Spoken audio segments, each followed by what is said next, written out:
여러분 혹시 이것이 지금 집에 있으신지 꼭 한번 살펴보세요. 그리고 이번 달에는 무슨 일이 있어도 이것만은 꼭 하십시오. 이것은 여러분에게 큰 번영을 안겨줄 것입니다. 네, 부자들이 무조건 지킨다는 풍수법, 그 중에서 가장 중요한 것이 바로 이것입니다. 여러분 안녕하세요, 이정재입니다. 여러분 오늘 아침에 누군가 이런 댓글을 올렸네요. 현관에 소금단지를 두지 말라고 하는 것은 이것뿐이네 크크 라고 말입니다. 네, 맞습니다. 그만큼 우리의 풍수가 무엇인지, 우리 동양학 즉 사조학이나 상학이 무엇인지에 관해서 모르는 사람들이 전부라는 이야기예요. 여러분 교보문고에 한번 가보세요. 그곳에 있는 모든 책들 중에 사조학이, 풍수학이, 관상학이 중국의 것이 아니라고, 그것은 우리의 것이라고 적혀있는 책은 단 한 권도 없습니다. 네, 제가 쓴 책을 제외하고 말이죠. 여러분 이 학문이 왜 우리의 것이 되어야 하는지, 중국의 것이 아닌지에 관해서는 제가 며칠 전 역사 교육 영상으로 여러분들에게 다 알려드렸었죠. 여러분 시간 나실 때 한번 보세요. 그만큼 여러분들은 그동안 엉터리 사주쟁이, 엉터리 풍수쟁이들에게 현혹을 당하고 있었던 것입니다. 첫 번째로 여러분 6월은 꼭 거실을 정리하세요. 여러분 6월에는 꼭 거실을 청결히 단순히 깔끔히 하세요. 이곳은 이번 달 내내 운과 복이 생성되고 머물고 커지는 곳입니다. 네, 절대 어둡게 하지 마시고 혼란스럽게 하지 마시고 가능한 단정히 만들어 보세요. 맞습니다. 풍수에서는 이를 혈처라고 하는데, 봄에는 창가와 현관을 가장 중요시하며 여름에는 거실에서 집안의 모든 기운이 좋은 기운과 나쁜 기운으로 나뉘어지게 된다고 말을 하고 있어요. 네, 거실이 행복하고 거실이 즐겁다면 이후 생겨나는 모든 좋은 기운은 여러분에게 큰 부유로움을 선물하여 줄 것입니다. 물론 올해는 제가 여러분 모두에게 아주 큰 변화가 생겨나게 될 것이고, 어쩌면 여러분의 삶 중에 최고의 한 해로 기억되게 될지도 모른다고 연초에 말씀을 드린 적이 있었었죠. 여러분 몇 달만 거실에 신경을 써보세요. 분명 여러분은 이 변화를 경험하시게 될 것입니다. 두 번째로 여러분 6월에는 소나무나 물그림을 많이 보세요. 여러분 풍수에서 부를 만드는 그림 중에 가장 좋은 것이 바로 소나무와 물그림입니다. 하여 세상에 어느 부잣집이든 정원에 소나무가 없는 집이 없는 것이고, 또 그들의 집에 아주 맑은 물이 흐르는 물그림이 없는 집이 없는 것입니다. 네, 제가 얼마 전 세모집이라는 프로에 나왔던 하얏트 호텔 회장님 댁의 집을 설명드리면서 이곳에 소나무와 물그림이 있는 것을 보여드린 적이 있었었죠. 여러분 이번 달에는 멋진 소나무가 있는 그림이나 또 맑은 물이 흐르는 그림을 여러분의 휴대폰의 배경사진으로 한번 만들어 보세요. 혹시 하는 방법을 모르시겠거든 자녀분들에게 부탁해 보세요. 네, 금방 해줄 거예요. 그리고 그것을 전화가 오실 때마다 보시면서 여러분의 무의식에 각인을 시키십시오. 분명 여러분의 삶에는 작더라도 변화가 생기기 시작할 것이며 최소한 금전적으로 불행한 일을 겪는 일은 생기지 않을 것입니다. 여러분 부적이라는 것은 바로 이런 것을 말하는 거예요. 네, 행운과 행복이 생기도록 만드는 것, 또 편안함과 즐거움을 주는 것, 이런 것이 바로 최고의 풍수 부적이라는 것이죠. 세 번째로 여러분 옷은 주머니 정리가 정말 중요합니다. 꼭 신경을 쓰세요. 여러분 정말 많은 분들이 지갑에 넣어둘 것, 넣어두면 안 되는 것에 관해서만 말을 하고 또 신경을 씁니다. 하지만 정말 중요한 것은 여러분들이 평소에 입고 다니시는 옷의 주머니예요. 네, 그 옷 주머니에 절대 먼지나 더러움이 있도록 하지 마세요. 물론 가방이나 지갑 역시도 손을 넣어 손에 먼지가 묻는 일 절대로 없도록 하셔야 합니다. 네, 이곳이 더러우면, 특히 돈을 넣는 곳이 더러우면 절대 가난을 면치 못하게 됩니다. 그리고 여러분 가능한 주머니에는 무엇이라도 넣지 마세요. 아마 여름이 되면 주머니에 뭐든 많이 넣으실 거예요. 여러분 그 공간만큼 여러분의 제복은 사라지게 되는 거예요. 네, 부자들은 절대 주머니에 무엇인가를 넣지 않습니다. 차라리 그들은 그것을 손에 들고 다닙니다. 네 번째로 여러분 반지나 시계, 목걸이 중에 무엇 하나는 꼭 하십시오. 여러분 저는 매년 이맘때쯤에는 항상 여러분들에게 이 말씀을 드렸었습니다. 네, 무조건이에요. 시계나 반지, 목걸이 중에 하나는 꼭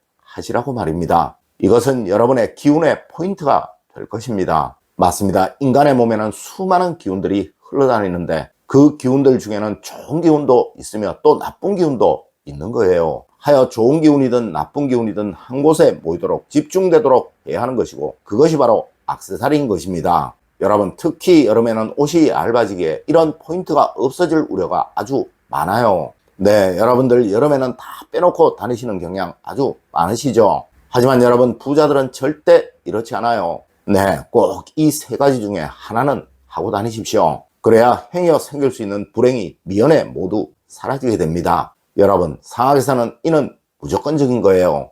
다섯 번째로, 여러분, 창가의 식물 꼭 살펴보십시오.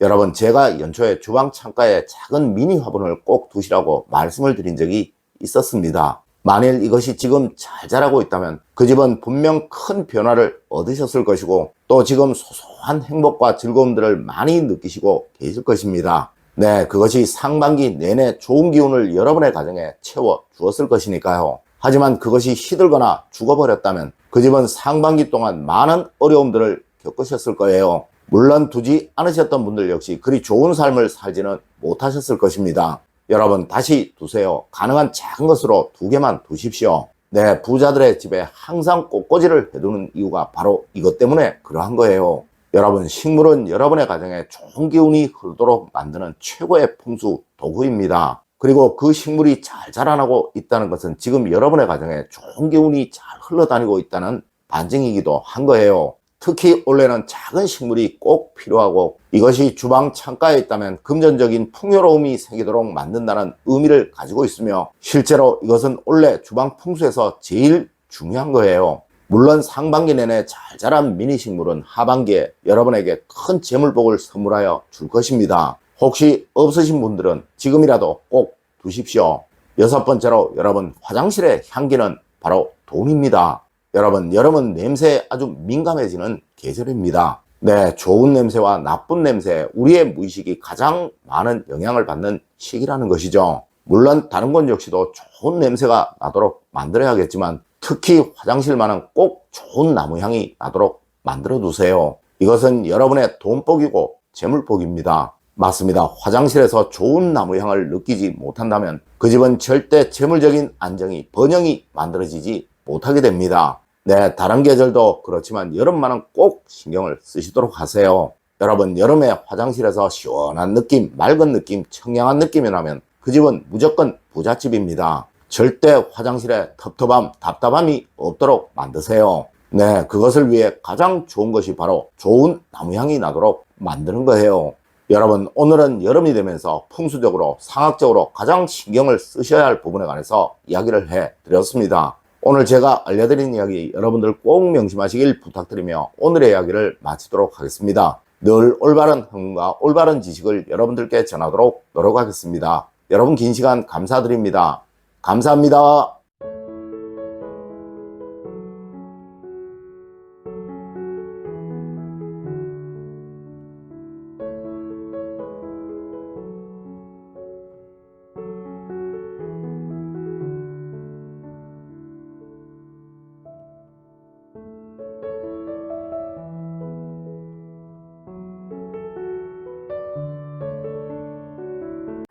예를 들어 병이라는 사람은 이때 태어나서 무조건 이런 운명이다 라고 말을 한 거예요. 자, 이렇게 돼버리면 어떻게 되냐면 운명론이 돼버려요.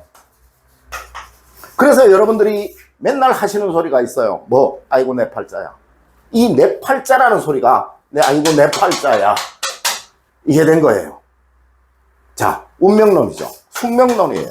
나는 태어나면서부터 가난하게 태어났기 때문에 노력할 필요도 없다. 내 운명은 거지가 될 운명이니까 노력할 필요도 없고, 내 운명은 호래비가 될 운명이고 바보가 될 운명이니까 공부할 필요도 없고 노력할 필요도 없다라는 그런 체념론을 심어준 거예요, 일본에서.